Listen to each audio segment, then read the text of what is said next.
Today's headlines are unreal.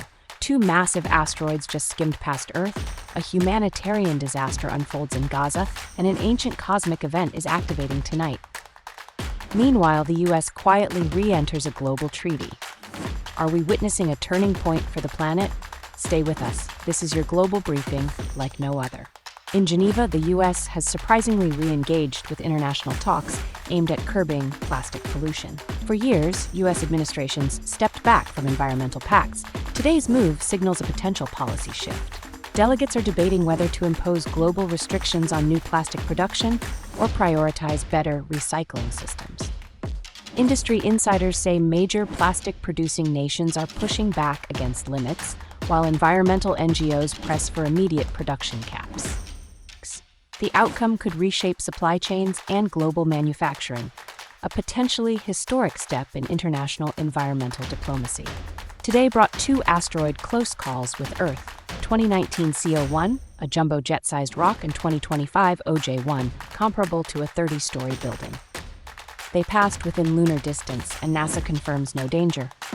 Still, renewed attention is on planetary defense.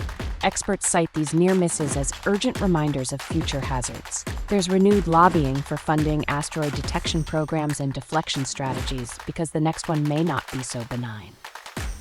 Polish Prime Minister Donald Tusk, who recently met with President Zelensky, suggested the Ukraine-Russia conflict could evolve into a frozen war, not ending but stabilizing. Yields tension but also opens diplomatic possibilities. Meanwhile, Germany paused arms deliveries to Israel, and European Commission head Ursula von der Leyen reiterated urgent calls to end bombings in Gaza. Analysts see this as a multi-layered diplomatic pivot, as Europe balances support for Ukraine with Middle East pressures, amid widespread calls for ceasefire and aid.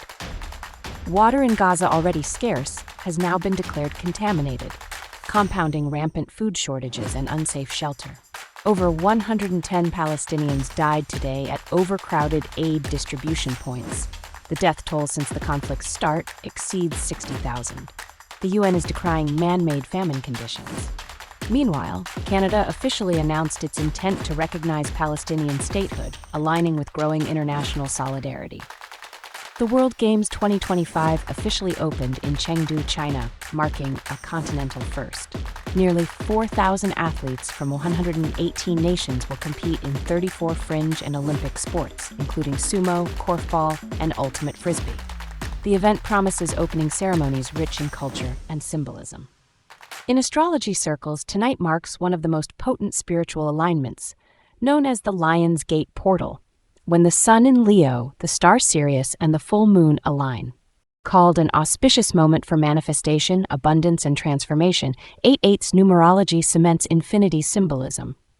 Whether you're a skeptic or believer, this event is trending across spiritual subcultures, emphasizing emotional clarity and visionary intent. Grammy-nominated singer Jelly Roll, a rising figure in country rap, just announced his first headlining tour in Australia and New Zealand this fall. Stops include iconic venues in Melbourne, Sydney, and Auckland. Support acts include Shabuzi and Drew Baldridge. Fans went into a buying frenzy as pre-sales launched today, reinforcing Jelly Roll's breakout global reach outside traditional country music circuits. The Peel Regional Police in Ontario became the first Canadian force to test drones for 911 call response. These drones, equipped with thermal imaging and medical kits, can reach remote or high-risk zones before officers arrive. Officials say it dramatically improves response times and enhances safety. Privacy advocates are watching closely, calling for transparency on operational limits, data use, and safeguarding civil liberties. That wraps today's ASTA Global News, August 8, 2025. From asteroid flybys and spiritual portals to trade wars and flash floods, we're living in a world of accelerating change. Subscribe now for clarity in the chaos. Until tomorrow.